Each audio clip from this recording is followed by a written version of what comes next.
The Ocean's 11 movie starts. We see George Clooney in the role of Danny Ocean.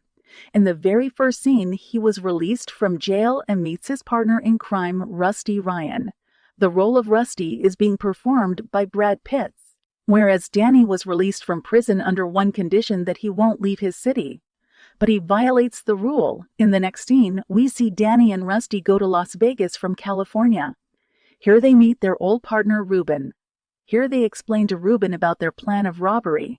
Firstly, Ruben denies it. But after learning the details of the plan, he says yes. Essentially, they intend to rob the 3 major casinos in Las Vegas. The owner of all these casinos is named Terry. Terry and Ruben both were old enemies. That's why Ruben agrees to accompany them. Along with this, Ruben also finances them. While discussing the plan, they talk of Bellagio-named casino, which was big and all. All of the earnings from 3 casinos are brought in this casino. If we rob this casino, we may not have to go to other casinos. And there they estimate $160 million US. In the next scene, we see Danny and Rusty make a team, in which different specialty people were added. Someone was expert in security, and someone knows casino management very well. And someone knows explosives work quite well. All of the team members prepare themselves very well.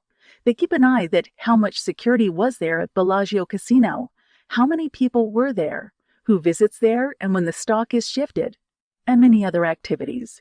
And apart from this, they make exactly the same copy of Security Vault of Bellagio Casino, so that they could break it and check the security system, so that when they go for robbery, they may not feel difficulty.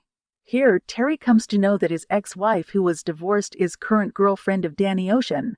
Now, as Terry knows Danny, the day robbery was planned, he goes to the casino openly so that he remains in everyone's eyes. When Terry notices him, he becomes suspicious and locks him in a room. Here a bouncer comes to hit Danny, but he had made the settings before. He had awarded the bouncer much money before. He helps Danny to go up to the floor. And all the team members enter from this area and comes to room, so that they could approach to security room, where that vault was present containing much money.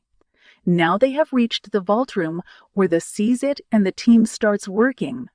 Now we see Rusty, who was carrying the mobile phone. The phone rings and he asks to put Terry on call. During the call, he tells him that your vault has been seized. Now neither you can take the money out nor any of your people can go inside. So it is better to take half of the money and give the other half to me. You have only this option.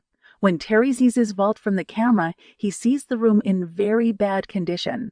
He sees that thieves were inside the room and it was locked from inside. Now we see that ASWAT team, which was basically a police squad, enters here.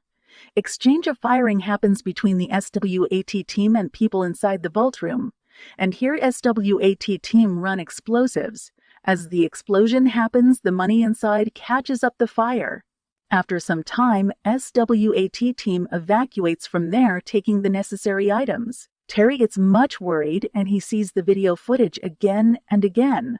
He realizes that some time ago he wrote Bellagio on the floor. That was not written now. So what happens actually?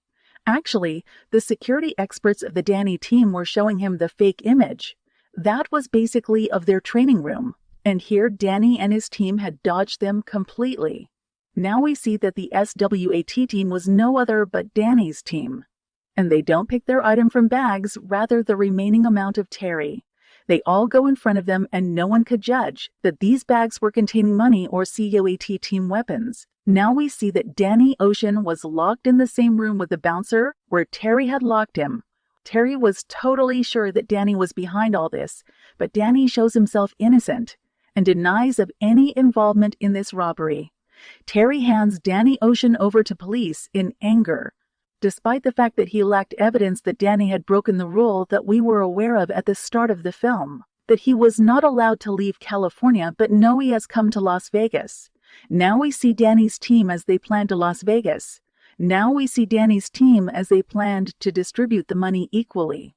They distribute the money and follow their ways. After some months, when Danny Ocean comes out after punishment, we see Rusty and Turk outside the jail. Who was there to pick Danny? And they go far away from there.